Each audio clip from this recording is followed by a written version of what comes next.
New pretexts are being added to rouse communal hatred in North India. Latest incidents in Kanpur and Bareli expose the nature of polarization. Author Ram Puniani. Communal violence has been the bane of Indian politics. It has been over a century old.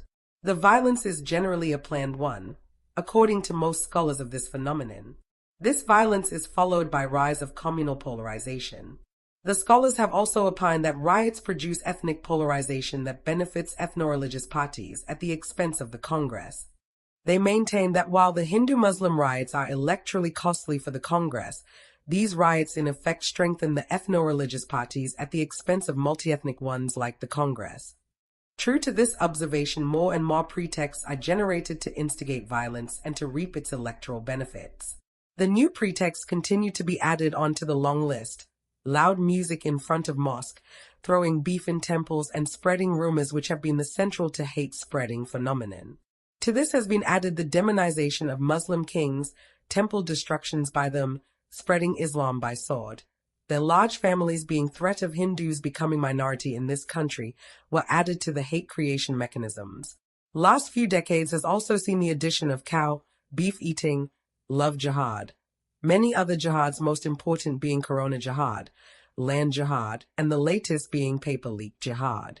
All this, one recalls, as currently the country is seeing violence constructed around an innocuous slogan, "I love Mohammed."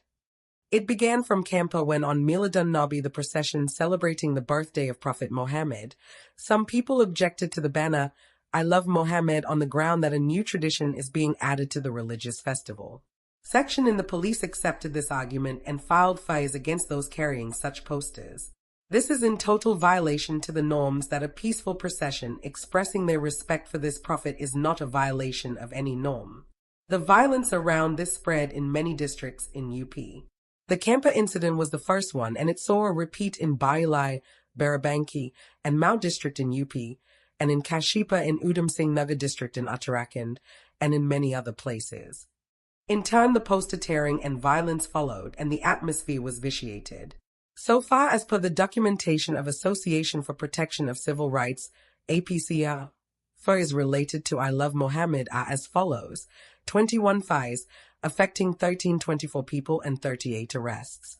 In Bareli, internet was suspended for a few days, and a local leader, Maulana Torki Raza Khan, a local Muslim leader, was under house arrest for a week. He accused that Muslims are being harassed indiscriminately. He had called for submitting a memorandum on the Kanpur incident. In this, he himself did not turn up, creating mayhem. This irresponsible act led to the arrest of many Muslims. This whole sequence of events also brought forward the inherent hate against Muslims. As happens most of the time, the top communal leaders give the dog whistles, which trigger the communal elements to intensify their hate campaigns, leading to violence. Mr. Modi time and again has been doing it regularly, mostly around election time. This time around, their campaigns is bringing to the fore the word Guspaithi, infiltrators. This phenomenon has become the curse for Muslims in Bihar and Assam in particular. One of the justification for dreaded special intensive registration, which is planned to be taken to the whole country after Bihar, where over 47 lakhs voters disenfranchised. This time around, UP, where maximum incidents have taken place, Yogi Adityanath, the chief minister of the state, came out with statements which don't suit a CM of the state. He stated that he would give tickets to hell to those dreaming of raising Gazwari Hind slogan. From where does this Gazwari Hind come in here? Indian Muslims, a section of them, have been raising an innocuous, "I love Mohammed, not Gazwa." This slogan of Gazwa has been used by Taliban types, and Hindu right wing is accusing the whole Muslim community for this. As such, Gazwari Hind does not find any place in the Quran. In one of the doubtful hadiths this word figures, but Hind here is referring to Basra, not India. There are many hotheads in Pakistan who claim that every war against India is Gazwa. Yogi further stated that I Love Mohammed posters are being given to instill anarchy. He asked Hindus to stay alert against anti-Hindu and anti-national activities. Indian Express, Mumbai edition, the 29th of September, page 6. This is a worse example of creating ill feelings against India's largest minority. How can this slogan create anarchy? How is this slogan anti-national is beyond one's comprehension. His statements defy the democratic norms, which give us the right to express our sentiments in a peaceful manner.